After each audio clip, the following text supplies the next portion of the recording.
Assalamualaikum warahmatullahi wabarakatuh dan juga selamat sejahtera. Cikgu merupakan Cikgu Eza, cikgu baru yang mengajar kamu subjek sains tingkatan 2. Jadi cikgu dah dimaklumkan bahawa kamu sudah pun sampai ke topik yang terakhir bab 8. Jadi cikgu cuma nak ulang kaji sepintas lalu apa yang kamu perlu tahu dalam bab 8 iaitu daya dan juga gerakan. Dalam bab 8, kamu dah pun belajar tentang daya. Apa yang penting dalam daya? Kamu kena faham bahawa daya ni dia melibatkan tarikan ataupun tolakan. Jadi, sebarang aktiviti yang melibatkan tarikan atau tolakan itu kita namakan sebagai daya. Kemudian dalam bab ni juga, kita ada beberapa jenis daya lah. Daya graviti, daya normal, daya geseran, berat, daya apungan, daya elastik. Yang ni cikgu percaya kamu dah faham. Kamu dah belajar dengan cikgu kamu sebelum ni. Ciri-ciri daya yang kamu kena tahu.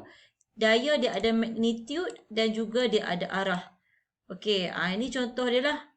Bila kamu letak titik aplikasi daya, jadi kamu akan menghasilkan arah. Bila kamu menolak ataupun menarik, kamu akan menghasilkan arah. Dan magnitude dia boleh diukur lah dalam unit Newton. Daya diukur dalam unit Newton. Dan simbolnya adalah N besar. Dan alat untuk mengukurnya kita boleh pakai neraca spring. Kemudian yang ni kamu tahulah penukaran unit 1 kilogram bersamaan dengan 10 Newton. Cikgu cuma pergi sepintas lalu sebab kamu dah belajar yang ini. Dan daya ni dia ada pasangan dia. Pasangan daya tindakan dan daya tidak balas. Contoh kamu tengok dalam situasi yang diberi. Daya normal sentiasa bertindak ke atas dan daya tindakan dia adalah berlawanan dengannya iaitu berat. Yang ini adalah jasad yang terapung di atas air. Kita ada berat yang bertindak ke bawah sebab dia ditarik oleh daya graviti. Kemudian ada satu lagi daya yang bertentangan yang membolehkan objek ni terapung iaitu daya apungan. Kemudian kita tengok pula berkaitan dengan kesan daya. Daya dia boleh mengubah bentuk, saiz dan juga gerakan. Kalau kamu tengok dalam situasi yang diberi, daya dia boleh menggerakkan objek pegun. Pegun maksudnya objek yang tidak bergerak lah, objek yang statik. Bila kita tolak dia, jadi objek pegun dia akan bergerak. Kemudian daya juga boleh menghentikan objek yang bergerak. Contoh diberilah, ini ada satu bola pimpong. Bila bola pimpong ni bergerak, kita tahan dia dengan tangan kita. Jadi bola ni dia boleh terhenti. Sama juga dengan bola sepak. Yang mana arah bola sepak, bukan arah lah. Pergerakan bola ni yang menuju ke arah goalkeeper boleh dihentikan dengan daya daripada penjaga gol. Kemudian yang ketiga, daya boleh mengubah kelajuan objek yang sedang bergerak. Contoh, bola ni dia dah tengah bergerak dah. Kamu tolak dia lagi pada arah yang sama. Bila kamu tolak pada arah yang sama, kamu akan melajukan objek tersebut. Yang ni situasi yang kedua. Cikgu dah terang yang kedua ni. Tapi kalau kamu kenakan daya pada arah yang bertentangan. Contoh, bola ni dia bergerak ke arah kanan. Kamu kenakan daya ke sebelah kiri. Jadi kamu akan memperlahankan objek tersebut. Daya juga boleh mengubah arah gerakan. Contoh, dia nak pergi ke kanan. Dia nak bergerak ke kanan. Kamu tolak, kamu ubah dia pergi ke sebelah bawah. Contoh, dia boleh diubah dia punya arah gerakan. Kemudian yang terakhir, daya juga boleh mengubah bentuk dan saiz objek. Contohnya bola pimpong pada asalnya saiz bulat. Cikgu lukis tak berapa nak bulat. Saiz bulat lah. Jadi bila kamu kenakan daya, mungkin kamu kemekkan bola ni. Maksudnya bila kamu kemek, kamu guna tangan kamu picit dia.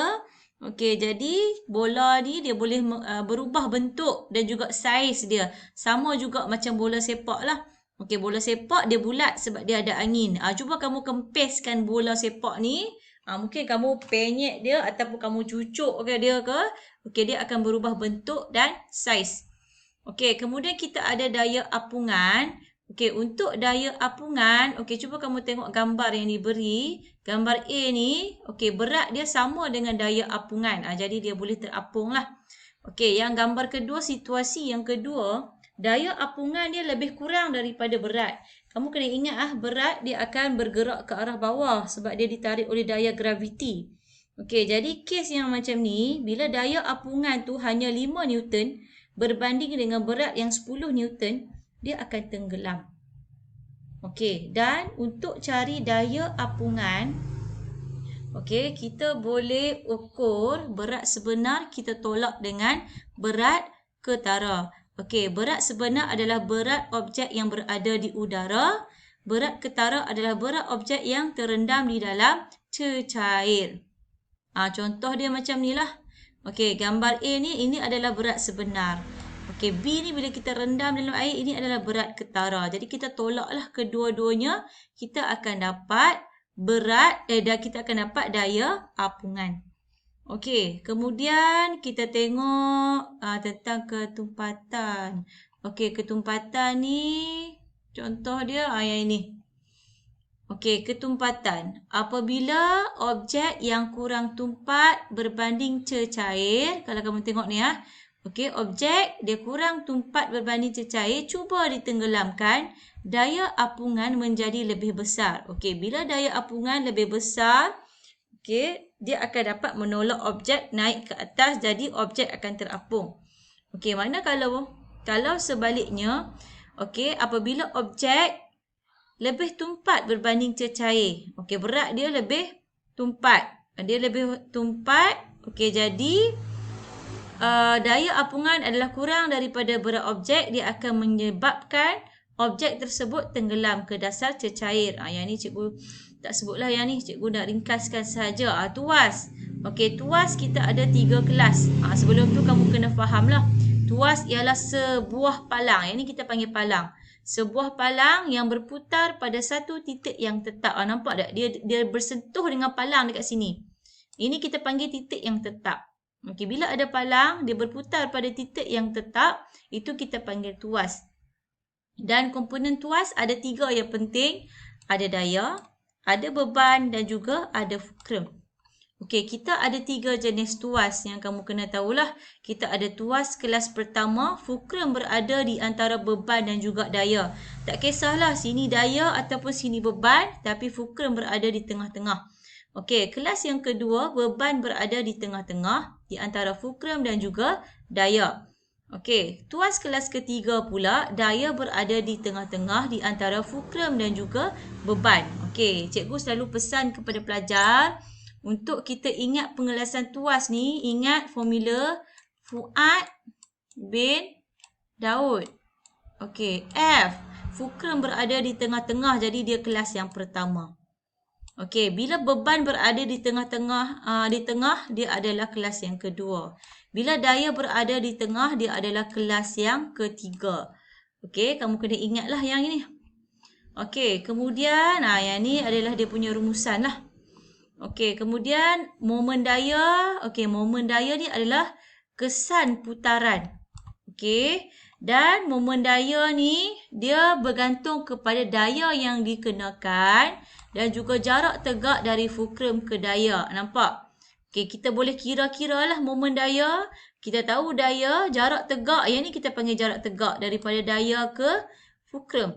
Jarak tegak dari pangsi ke daya. Pangsi tu fulcrum lah. Okey. Jadi daya mesti dalam unit Newton. Okey, dan juga jarak mesti dalam unit meter. Jadi unit dia adalah Newton meter. Dia punya simbol adalah N besar, M kecil. Okey, kemudian kita ada juga kita ada juga tuas apabila prinsip momen pada tuas. Yang ini apabila berada dalam seimbang lah. Okey, fulcrum berada di tengah-tengah. Okey, jadi kita kena guna formula beban. Okey, sebelah sini beban darab dengan jarak beban dari fulcrum. Penting untuk kamu take note dia punya unit. Sama dengan daya darab jarak daya dari fulcrum. Jadi kita bahagi dua lah. Ibarat dia macam ni. Yang ni adalah sama dengan. Kamu darab yang ini dengan yang ini. Kemudian sama dengan yang ini darab dengan yang ini. Okey, ini untuk kita cari penyelesaian lah. Kamu boleh tengok contoh ni. Okey. Kemudian kita juga ada belajar tentang tekanan. Okey, yang mana tekanan ni daya dalam unit Newton per unit luas permukaan. Okey, yang ni pun untuk kira-kira lah. Okey, kemudian kamu juga belajar tentang aplikasi tekanan. Okey, aplikasi tekanan ni kita tengoklah kalau dalam ni. Kenapa kepingan logam pada kasut peluncur nipis? Sebab kita nak menghasilkan tekanan yang tinggi berjalan pada permukaan yang licin. Kalau tekanan rendah, kita akan jatuh lah. Jadi bila dia tajam, okey, dia akan tekan pada permukaan ais, dia akan menghasilkan jalur. Okey, jadi dia akan mencengkamlah permukaan ais tu, tak mudah jatuh. Sama juga dengan mata kapak. Kenapa nipis? Kita nak menghasilkan tekanan yang mana kita sedang untuk memotong kayu. Okey. Kemudian kamu juga dah belajar tentang tekanan gas. Okey, tentang teori kinetik gas. Okey, teori kinetik gas ni kamu kena fahamlah. Okey, bahawa gas ni, okey ni zarah-zarah udara. Okey, dia sentiasa bergerak secara bebas dan juga rawak. Okey, dan bila dia berlanggar dengan permukaan dinding bekas, yang itu kita panggil sebagai tekanan udara. Dia walaupun kita tak nampak, tapi dia sentiasa ada. Okey, dekat udara pun sentiasa ada zarah-zarah udara yang bergerak secara bebas dan juga rawak. Okey, kemudian faktor-faktor yang mempengaruhi tekanan udara adalah isi padu. Okey, semakin kecil isi padu dia, semakin meningkat tekanan udara. Sama juga. Okey, suhu pula, semakin tinggi suhu, semakin cepat gerakan zarah-zarah udara. Sebabnya, bila suhu meningkat, kita akan bekalkan zarah-zarah tu dia akan dapat tenaga yang banyak ataupun peningkatan tenaga. Jadi dia akan bergerak dengan lebih laju. Okey, bila dia bergerak dengan lebih laju, dia akan berlanggar antara satu sama lain dan juga dia akan melanggar permukaan bekas dengan lebih kerak. Jadi dia akan menghasilkan tekanan yang tinggi. Okey, kemudian kita ada tekanan atmosfera. Tekanan atmosfera ni adalah tekanan dekat luar lah. Tekanan udara di luar kotak. Okey, disebut tekanan atmosfera. Okey, kemudian kita ada aplikasi tekanan gas ataupun tekanan udara, pam sedut, hemisfera McDibburg. Okey, semua ni cara dia berfungsi adalah berdasarkan perbezaan tekanan udara. Ada tekanan udara yang rendah, ada tekanan udara yang tinggi. Okey, kalau kamu tengok contoh yang paling simple lah cikgu bagi, penyedut minuman. Macam mana air boleh masuk dalam penyedut minuman? Yang pertama, sebelum kamu sedut dia, adalah gas dekat sini, udara ada dalam straw. Bila kamu sedut straw, tekanan udara ataupun udara dia akan keluar daripada straw masuk ke dalam mulut kamu. Bila udara keluar daripada straw, dia akan menghasilkan tekanan udara yang rendah.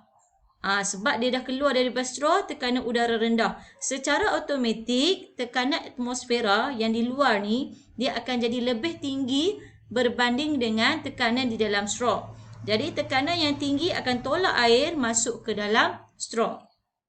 Okey, kemudian kita ada picagari, pembersih vacuum. Sama je konsep dia macam straw tadi. Okey, kemudian altitude dengan tekanan atmosfera ni pun. Okey, yang ini kalau kita tengok altitude ni adalah ketinggian. Okey, semakin tinggi, contoh dia berada di puncak bukit, tekanan rendah. Okey, manakala kalau kita berada di tempat yang rendah, tekanan dia tinggi. Sebab apa? Molekul udara ni dia terkumpul dekat bawah ni sebab dia ditarik oleh graviti. Okey, jadi banyak molekul udara di bawah, dia akan menghasilkan tekanan yang tinggi berbanding dengan